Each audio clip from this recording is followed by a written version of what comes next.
예, 오늘 찬양대가 제가 부임한 일에 제일 많이 앉았습니다.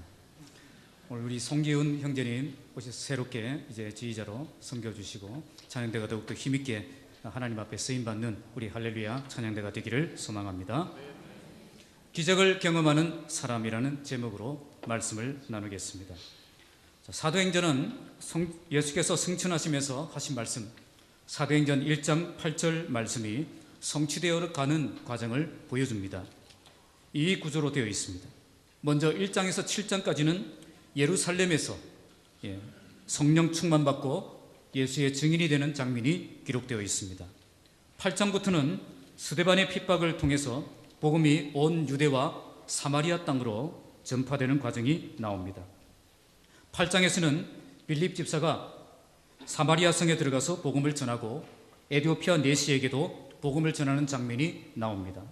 그리고 9장에서는 이방인의 사도로 활약하게 될 사도 바울이 주님을 만나서 변화되는 장면이 나옵니다.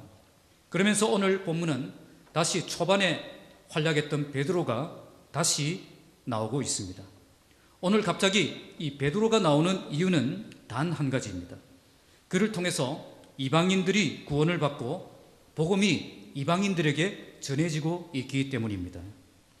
베드로의 사역 중심지는 예루살렘이었지만 그가 사방으로 두루 다니며 복음을 전파했고 여기에서 이방인 백부장 고넬료의 가정을 구원하는 장면도 나오는 것입니다.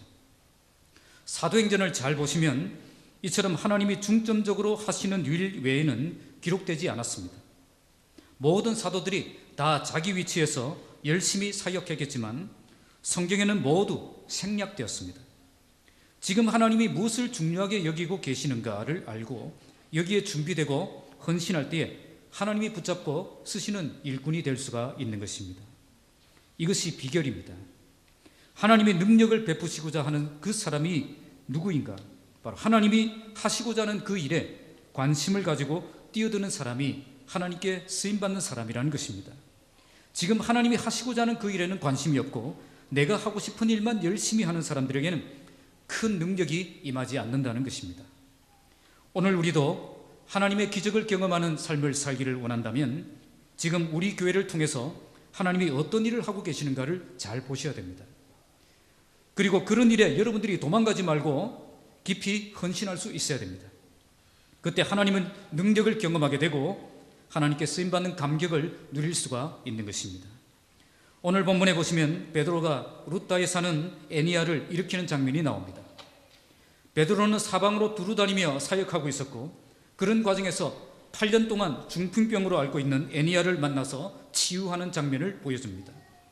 이 기적을 통해서 그 지역에 사는 사람들이 다 그를 보고 주께로 돌아오는 역사가 일어나게 되었습니다. 오늘 말씀을 통해서 하나님의 기적을 경험하는 사람이 어떤 사람인가를 묵상하기를 원합니다.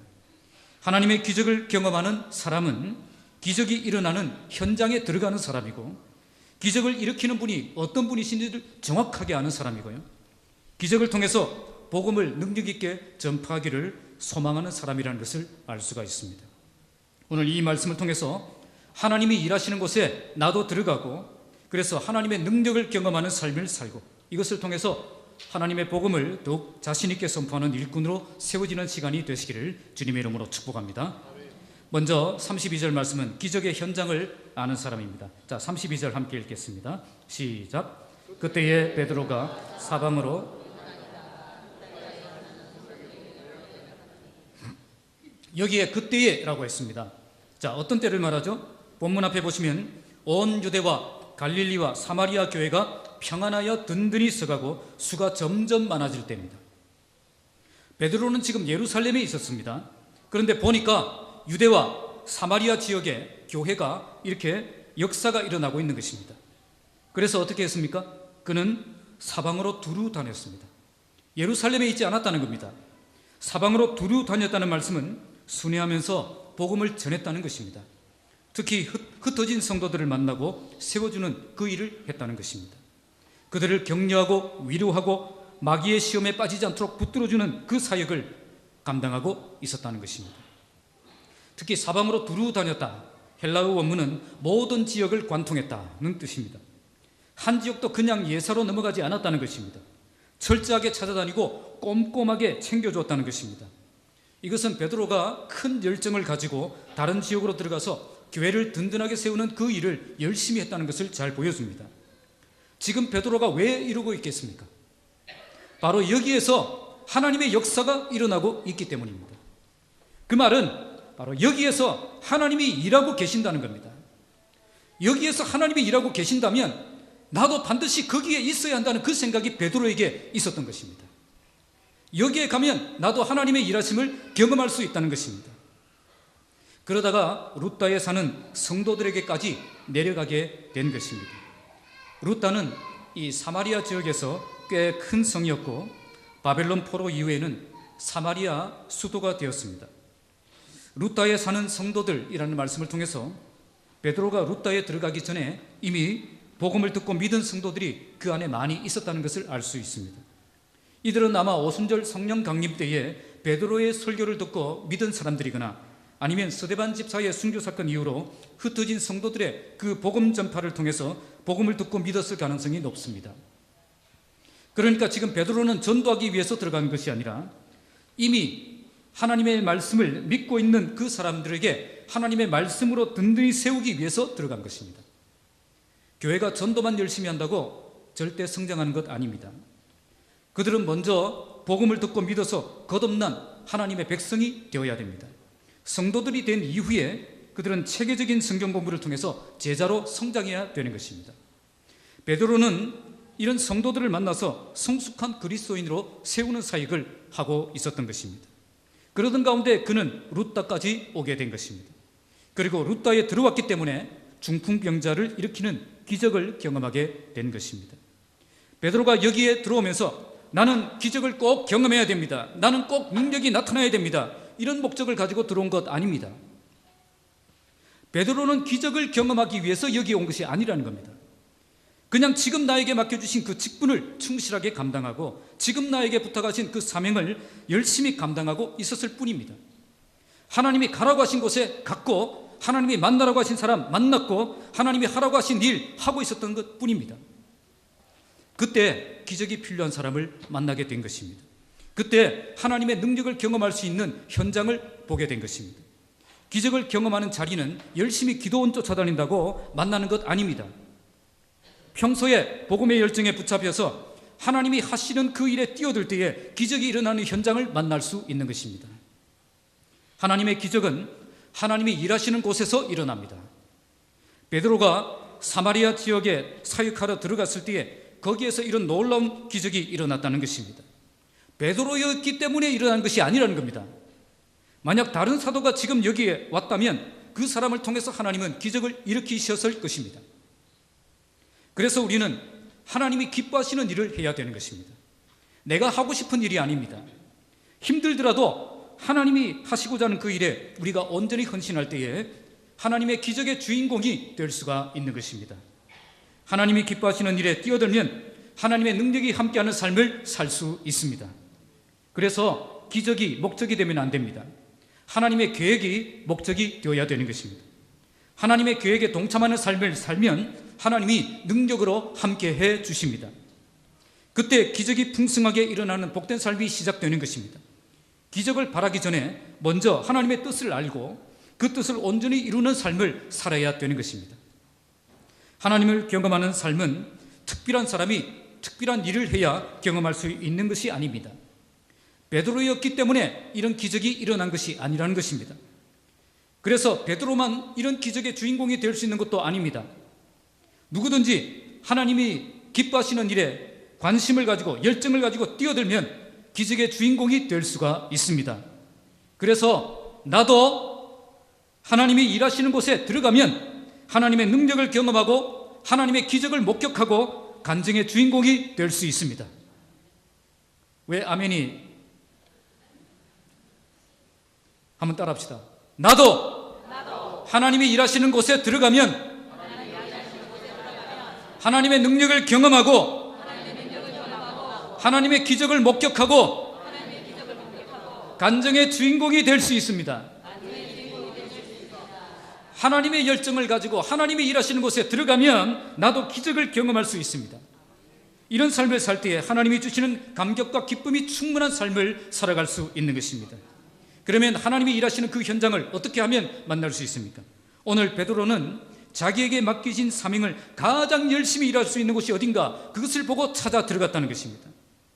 그는 하나님이 자기에게 맡기신 사명에 충실한 삶을 살았고, 여기에 하나님이 함께 역사하셔서 기적의 주인공이 될 수 있었던 것입니다. 그래서 기적의 현장을 아는 사람은 어떤 사람입니까? 바로 지금 하나님이 가라고 하신 거기가 바로 기적의 현장입니다. 지금 하나님이 나에게 하라고 하신 그 일이 하나님의 기적을 경험할 수 있는 일입니다. 왜 아멘 안 합니까? 그래서 지금 나에게 맡겨진 그 작은 일에 열심히 충성하며 사는 것, 이것이 하나님의 기적을 경험하는 비결입니다. 오늘 여러분들이 맡은 직분은 하나님을 경험할 수 있는 그런 기회를 선물로 주신 직분이라는 것입니다. 하나님이 여러분들에게 하라고 하신 그 일이 있다면 하나님의 분명한 목적이 있다는 겁니다. 처음에는 그 목적과 그 이유를 알지 못해서 갈등이 일어날 것입니다. 내가 이것을 꼭 해야 되는가? 그러나 그 갈등을 극복하고 믿음으로 나아가면 하나님의 일하심을 경험할 수 있다는 것입니다. 바로 이것이 기적의 현장을 아는 사람입니다. 기적은 기도원에 들어가서 나무 뿌리 뽑는다고 경험하는 것 아니라는 겁니다. 부르심을 따라서 맡겨진 작은 일에 충성된 삶을 살아갈 때에 하나님이 나를 붙드시고 나를 통해 일하시는 것을 경험하게 된, 바로 그때 우리가 기적의 주인공이 되는 것입니다. 오늘 베드로도 하나님이 자기에게 맡기신 그 사명에 충실한 삶을 살았고, 여기에 하나님이 함께 역사하셔서 기적의 주인공이 될 수 있었습니다. 오늘 나에게 맡겨진 작은 일에 열심히 충성하며 사셔서 하나님의 기적을 경험하는 현장을 풍성하게 경험하는 여러분들이 되시길 주님의 이름으로 축복합니다. 두 번째는 기적의 주체를 아는 사람입니다. 33절 34절인데요 34절 33절 읽겠습니다. 시작.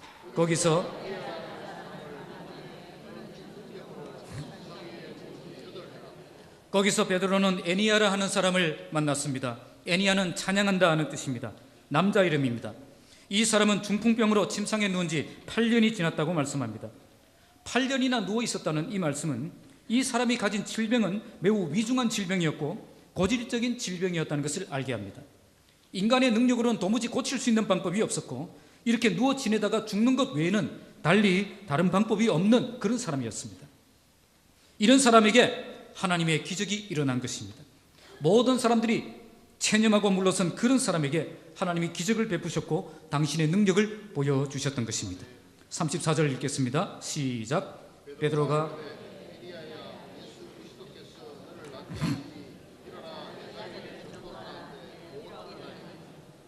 모든 사람이 단념하고 포기했을 때에 베드로는 포기하지 않았습니다. 베드로는 에니야야, 예수 그리스도께서 너를 낫게 하신다, 그렇게 선포했습니다. 베드로는 예수 그리스도께서 너를 낫게 해주시면 좋겠다, 이렇게 말씀하지 않았습니다. 베드로는 예수 그리스도께서 너를 낫게 하신다, 자신 있게 선포했습니다. 베드로는 왜 이렇게 자신감 있게 선포했습니까? 하나님이 이 사람을 치료하실 것이라는 음성을 들었는지, 성령의 감동을 받았는지, 아니면 환상을 보았는지 모르겠습니다. 어떤 방법으로든 하나님께서 베드로에게 확신을 주셨다는 겁니다. 이런 확신이 들었을 때 그는 당당하게 선포했다는 것입니다. 여기에 기적이 일어난 것입니다. 하나님께서 말씀을 통해, 기도를 통해 우리에게 확신을 주실 때에 믿음으로 선포하며 나아가야 기적이 일어나는 것입니다. 하나님께서 분명한 확신을 주셨는데도 인간적인 계산으로 안 된다고 생각하고 물러서면 기적을 경험할 수가 없다는 것입니다. 예수님께서 우리에게 겨자씨 하늘 만한 믿음만 있으면 우리에게 분명히 기적이 일어날 것이라고 말씀하셨습니다. 오늘도 하나님의 역사와 기적은 일어날 수 있습니다. 이것을 부정하는 사람은 하나님의 살아계심을 부정하는 사람입니다. 그런데 이런 기적은 오직 우리의 믿음을 통해서 경험할 수 있다는 것입니다. 그래서 베드로는 미래형을 사용하지 않았습니다. 예수 그리스도께서 너를 낫게 해 주실 것이야, 그렇게 말하지 않았습니다. 예수 그리스도께서 지금 너를 낫게 해 주신다고 선포했다는 것입니다. 인간적인 확신이나 자신감이 아니었습니다. 하나님이 주신 확신을 가지고, 믿음을 가지고 선포할 때 이런 놀라운 역사가 일어난 것입니다. 그리고 베드로는 이 일이 자기 힘으로 되는 것처럼 위장하지 않았습니다. 그는 분명하게 예수 그리스도께서 너를 낫게 하신다, 그렇게 선포했습니다. 이런 기적은 오직 예수 그리스도께서 행하셔야만 한다고 선언함으로 애니야로 하여금 오직 예수님을 향해서 나아가서 예수님의 도우심만 바라볼 수 있도록 만들었던 것입니다. 교회 안에 하나님의 능력이 나타났을 때 마치 내가 준비를 잘했기 때문에, 내가 경건한 능력을 가졌기 때문에, 내가 기도를 많이 했기 때문에 일어난 것처럼 보이려고 해서는 안 됩니다. 그렇게 간증해서도 안 돼요. 그러면 참된 기적이 될 수가 없습니다. 인간이 주목을 받게 되는 기적은 참된 기적이 아닙니다. 참된 기적은 예수님께 주목하게 만들고 예수님만 의지하게 만들고 예수님께만 영광을 돌리게 만드는 기적입니다. 기적이 일어났다는 것이 중요하지 않습니다. 이 기적을 통해 누가 영광을 받았냐, 그것이 중요하다는 겁니다. 만약 사람이 주목을 받고 영광을 받는다면 이 기적은 축복이 아니라 저주가 될 것입니다. 교회도 목사님 너무 춥게 세우면 안 됩니다. 춥게 세우면 안 돼요. 목사님이 주목받고 목사님이 영광받으면 안 된다는 겁니다. 지금 미국에서 복음의 회복을 부르짖는 그리어 목사님이라는 분이 계십니다. 그분은 이렇게 말했습니다. 우리는 하나님의 영광을 위해 이 일을 하는 것이 아니다. 우리는 하나님 덕분에 이 일을 하고 있는 것이다. 저는 이 말에 너무 감동을 받아서 제 컴퓨터에 옮겨놓고 항상 잊지 않으려고 합니다. 나는 하나님을 위해 일하고 있는 것이 아니다. 하나님 덕분에 이 일을 하고 있는 것이다. 하나님이 역사해 주지 않으시면 나는 진짜 아무것도 아니라는 겁니다. 안 그렇습니까? 하나님 덕분에 열매가 있는 것이고 능력이 나타나는 것이고 역사가 일어나는 것 아닙니까? 우리가 이 사실을 알 때 절대 교만할 수가 없는 것입니다. 그리고 절대 교만해져서도 안 됩니다. 오직 하나님께만 영광이 돌려지도록 항상 정신을 가다듬고 있어야 되는 것입니다. 우리 교회는 그 어떤 인간도 주목받지 않고 오직 주께만 영광이 돌려지는 교회가 되기를 바랍니다. 베드로는 이어서 내 자리를 정돈하라고 명령합니다. 아마 이 말을 들었을 때 애니야는 즉시 일어났고 그는 즐거운 마음으로 자기 자리를 정돈했을 것입니다. 그런데 왜 베드로는 자기 자리를 정돈하라고 했겠습니까? 이제 내가 완전히 회복되었다는 그 사실을 다른 사람들에게 보여주라는 것입니다. 예수님도 38년 된 중풍병자를 고치실 때에 일어나 내 상을 가지고 가라고 하셨습니다. 이때 중풍병자가 곧 상을 가지고 모든 사람들 앞에서 나갈 때에 그들이 다 놀라서 하나님께 영광 돌리며 지금까지 살아오면서 이런 일은 도무지 본 적이 없다, 그렇게 말하는 것을 볼 수가 있습니다. 왜 자리를 정돈해야 됩니까? 이제 내가 달라졌다는 것을 보여주라는 것입니다. 이제 내가 회복되었다는 것을 보여주라는 겁니다. 그래서 도무지 회복될 수 없는 나 같은 사람도 예수님 만나면 이처럼 회복될 수 있다는 그 사실을 많은 사람들에게 전파하라는 것입니다. 그래서 네 자리를 정돈해야 되는 것입니다. 그런데 예수님을 만나 변화된 사람들이 자기 자리를 정돈하지 않는 사람들이 있습니다. 이것은 영적인 의미로 예전에 살아왔던 그 삶을 정리하는 것을 말합니다. 다시는 이런 침상에 누워있지 않겠다는 것을 보여줘야 되는데 아직도 침상에 누워있어야 되는 것처럼 침상을 정리하지 않고 살아가는 사람들이 있다는 것입니다. 주님이 나에게 은혜를 주시고 능력을 베풀어 주셨다면 우리는 이제 우리의 자리를 정돈해야 됩니다. 더러운 자리, 흩어진 자리, 병든 자리 다 정돈해야 됩니다. 이전에 살아왔던 더러운 죄를 온전히 버렸다는 것을 세상 사람들에게 보여줘야 될 의무가 우리에게 있습니다. 그때 사람들이 모두 놀라서 우리의 변화를 보고 하나님께 영광을 돌리게 되는 것입니다. 하나님의 기적을 경험하는 사람은 기적을 일으키시는 분이 어떤 분이신지를 정확하게 아는 사람입니다. 기적은 내가 일으키는 것이 아니라 예수님이 일으키는 것입니다. 내가 기적을 일으킨다면 자신 있게 나갈 수 없지만 예수님을 기적을 일으키시는 분이시기 때문에 항상 자신 있게 갈 수 있는 것입니다. 오늘 베드로가 이 기적을 경험할 수 있었던 것은 이런 자신감이 있었기 때문입니다. 어떤 어려운 문제를 만나더라도 예수님이 그 문제 해결해 주신다고 당당하게 선포하며 나갈 수 있었던 것입니다. 기적을 일으키시는 분이 어떤 분이신지 경험하고 아는 사람은 이렇게 자신감 있게 선포하며 갈 수 있는 것입니다. 이런 것을 한 번도 경험해보지 못했기 때문에 엉뚱한 소리 하고 있는 것입니다. 오늘 우리 교회가 기적을 풍성하게 경험하는 교회가 되기를 바랍니다. 어떤 어려운 문제를 만난 그 사람을 만나더라도 예수님이 너를 낫게 해주신다고 자신있게 선포하는 교회가 되길 바랍니다. 그래서 예수님을 알지 못했던 자들이 예수님을 만나고 예수 이름으로 놀라운 일들이 일어나는 그런 교회가 되기를 바랍니다. 그러나 기적 때문에 사람이 주목받는 교회가 아니라 오직 주께만 영광이 돌려지는 교회가 되길 바랍니다. 기적 때문에 사람들이 대단해지는 것이 아니라 하나님이 얼마나 놀라운 분이신가를 보여주는 교회가 되기를 바랍니다. 그래야 기적을 일으키시는 하나님을 세상에 분명하게 보여주는 살아있는 교회가 되기를 주님의 이름으로 축복합니다. 마지막으로 35절 말씀은 기적의 목적을 아는 사람입니다. 자, 35절 함께 읽겠습니다. 룻다와 에니야가 일어나 자기 자리를 정돈했을 때에 룻다와 사론에 사는 사람들이 다 그를 보고 주께로 돌아왔다고 말씀합니다. 베드로에게 돌아왔다고 말씀하지 않습니다. 베드로가 일으킨 기적이 아니기 때문입니다. 그들은 주님의 능력을 보았고 주님을 인정하게 되었고 그래서 주께로 돌아왔던 것입니다. 샤론은 흔히 샤론 평야라고 알려진 지역입니다. 길이가 약 80km 정도가 되고 폭이 한 19km 되는 그런 넓은 평야 지역입니다. 룻다에 사는 사람들만 돌아온 것이 아니라 이 샤론 평야에 넓게 펴져 있는 땅에 예수의 능력이 전파되고 많은 백성이 주께로 돌아오게 되었다는 것입니다. 우리에게 왜 기적이 일어나야 됩니까? 기적이 일어날 때에 하나님 살아계심을 가장 확실하게 보여줄 수 있기 때문입니다. 하나님의 능력을 보여주는 것보다 더 좋은 전도 방법은 없습니다. 어떤 사람들은 기적을 가지고 전도하는 것은 잘못된 전도법이다 그렇게 말하는 사람들이 있는데 그건 틀린 생각입니다. 예수님이 이 땅에 오셔서 자신이 메시아라는 사실을 어떻게 증명하셨습니까? 기적을 통해서 증명하셨습니다.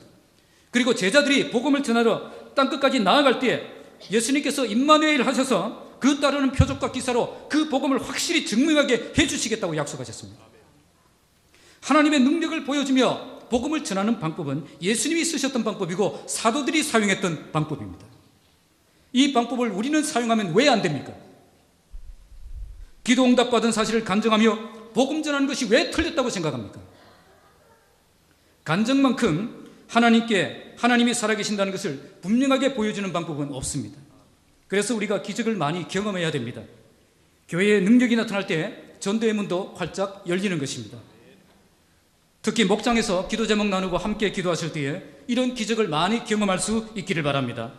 울산 금빛교회 가정교회 목회자 세미나에 제가 참여했을 때에 그때 한 목자의 간증을 나누고자 합니다. 목장 모임을 하는데 어떤 분이 너무나도 엄청난 문제를 만나서 기도 외에는 해결 방법이 없어서 목장에 기도 제목 내놓고 함께 기도하고 있었습니다. 그런데 그 목장 모임에는 불신 남편이 한 분이 나오고 있었습니다. 그분이 아직 교회는 나오지 않았는데 목장 모임에는 나가고 있었습니다. 왜냐하면 같이 밥도 먹고 자기 이야기 마음껏 할 수 있으니까 목장에는 나오고 있었습니다. 그때 그 남편분이 이 모습을 보면서 이렇게 생각을 했다고 합니다. 저게 기도한다고 될 문제인가? 참 답답한 인간들. 그렇게 혼자 생각을 했다는 것입니다. 그런데 그 목장에서는 계속 몇 주 동안 이런 절박한 기도 제목이니까 계속 그렇게 기도하고 있었습니다. 기도 외에는 방법이 없었기 때문에 절박하게 기도할 수밖에 없었습니다. 그분은 내색은 하지 않았지만 속으로는 비웃고 있었습니다. 인생에 자신감 없고 나약한 패배자들이나 하는 것이 기도다. 그렇게 자기 부인에게 그렇게 말했다고 합니다. 그러던 어느 날 목장 모임에서 그분이 하나님의 기적적인 도움으로 이 문제가 해결됐다고 간증을 하는 것입니다. 도무지 방법이 없는 불가능한 문제였기 때문에 이것은 하나님이 하셨다는 것 외에는 설명이 안 되는 그런 일이었던 것입니다. 모든 목원들이 기도 들으신 하나님께 감사하고 찬송하고 영광을 돌리고 있었습니다. 그런데 그때 이분이 심각해졌습니다. 혼자 심각해졌습니다. 다른 목원들 간증을 듣고 기뻐하고 있을 때 이분은 혼자 고민에 빠졌습니다. 그분은 고민하다가 갑자기 이렇게 테이블을 치면서 이렇게 외쳤습니다. 그렇다면 하나님이 살아계신다는 말인데. 그 말을 하니까 모든 목원들이 갑자기 그분을 쳐다본 거죠. 하나님이 살아계신다, 우리의 기도를 들으신다는 것이 증명된 이상 이제 그분은 결단을 해야 되는 것입니다. 이제는 하나님을 인정하고 하나님을 믿어야 할 때가 된 것입니다. 그렇게 그분이 신앙생활을 시작하셔서 지금은 울산 금빛교회 목자가 되어 있습니다. 이처럼 하나님을 경험하는 목장이 되면 더욱 분명하게 하나님을 증명하는 목장이 될 수가 있습니다. 하나님의 능력을 보여주는 것보다 더 좋은 전도 방법은 없습니다. 오늘 본문에도 룻다와 사론의 사람들이 주께로 돌아온 것은 베드로를 통해 일어난 그 기적을 통해 살아계신 하나님을 만났기 때문입니다. 사도 바울은 데살로니가전서 1장 5절에서 이렇게 말합니다. 우리 복음이 너희에게 말로만 이른 것이 아니라 또한 성령과 능력과 큰 확신으로 된 것이라. 사도 바울은 복음을 전할 때 말로만 전하지 않았다는 것입니다.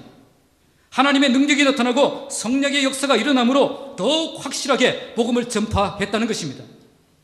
그런데 오늘 우리 중에는 꼭 전도를 말로만 해야 된다고 생각하는 사람들이 있습니다. 그렇게 해보십시오. 잘 되는 거예요. 복음을 잘 준비해서 설득력 있게 전해야 됩니다. 그러나 성경은 말로만 복음을 전하지 않았다고 말씀합니다. 우리에겐 하나님의 능력이 함께하고 성령의 역사가 일어나는 것이 필요하다고 말씀합니다. 오늘 이런 말씀을 읽을 때 그건 사도시대나 있었던 일이지 지금은 일어날 수 없다고 생각하면 안 됩니다. 그러면 그저 그런 교회가 되고 그저 그런 수준의 성도가 되는 것입니다. 그러나 지금도 하나님이 능력을 경험하고 이 능력으로 하나님의 복음을 더욱 힘있게 전파할 것이라고 결단하고 나아가면 주께서 우리에게 힘을 주실 것입니다. 여러분 모두 하나님의 기적을 풍성하게 경험하여 기적을 통해 복음을 더욱 능력 있게 전파하는 삶을 살아가시기 바랍니다. 오늘 우리 교회도 하나님의 능력이 나타나고 기적이 일어나고 그래서 복음을 더욱 능력 있게 선포하는 교회로 세워지기를 주님의 이름으로 축복합니다. 말씀을 맺겠습니다. 오늘 본문은 베드로를 통해서 8년 된 중풍병자 애니야를 하나님이 고치시는 장면을 보여줍니다. 이 말씀을 통해 기적을 경험하는 사람이 어떤 사람인가를 우리에게 말씀합니다. 그것은 기적의 현장을 알고 거기 들어가는 사람이고 기적의 주체가 누구인지를 아는 사람이고 기적의 목적을 알고 기적을 갈망하는 사람이라는 것입니다. 먼저 기적의 현장을 아는 사람은 하나님이 지금 중요하게 여기시고 어디서 일하고 계시는가를 아는 사람입니다. 하나님이 지금 무엇을 중요하게 여기시고 무엇을 이루시기를 원하는지 그것을 아는 사람입니다. 여기에 부르심을 받아 내게 맡겨진 작은 일에 충성된 삶을 살아갈 때에 하나님이 붙드시고 함께 일하시는 그 삶을 살아갈 수가 있는 것입니다. 둘째로 기적의 주체를 아는 사람은 기적을 일으키시는 분이 누구인지를 아는 사람입니다. 기적은 내가 일으키는 것이 아니라 예수님이 일으키시는 것을 아는 사람입니다. 그래서 예수님이 너를 낫게 하신다 자신 있게 선포할 수 있는 것입니다. 그리고 내가 기적을 일으키는 것이 아니기 때문에 내가 대단해지는 것이 아니라 예수님이 주목받고 영광을 받으시도록 하는 삶을 사는 사람입니다. 마지막으로 기적의 목적을 아는 사람은 기적을 통해서 복음이 더욱 능력 있고 효과적으로 전해질 수 있음을 아는 사람입니다. 그래서 교회에 하나님의 능력이 나타나고 기적이 일어나고 간증이 넘쳐나고 그래서 복음을 더욱 능력 있게 선포하는 교회가 되기를 갈망하며 기도하는 사람이 되는 것입니다. 오늘 예배하는 우리 모두 하나님이 일하시는 현장에 들어가서 하나님의 능력의 손에 붙들려 하나님의 기적을 경험하는 삶을 살아가시기 바랍니다. 그러기 위해 평소에 여러분들에게 맡기신 그 주님의 일을 충성되게 잘 감당하여 주님의 능력이 나타나는 현장으로 만드시기 바랍니다. 그리고 기적을 일으키시는 예수님에 대한 자신감을 회복하고 하나님이 놀랍게 역사하실 것을 자신 있게 선포하는 삶을 살아가시기 바랍니다. 또한 우리 교회에 기적이 많이 일어나되 사람이 주목받지 않고 오직 주님이 주목받고 주님이 영광 받으시는 교회가 되기를 바랍니다. 그래야 참된 기적을 통해서 참된 간증이 넘쳐나고 그래서 하나님의 복음이 더욱 능력 있게 불신 영혼들의 심령에 파고드는 역사가 일어나는 삶을 살아가시기를 주님의 이름으로 축복합니다. 기도하겠습니다. 하나님 아버지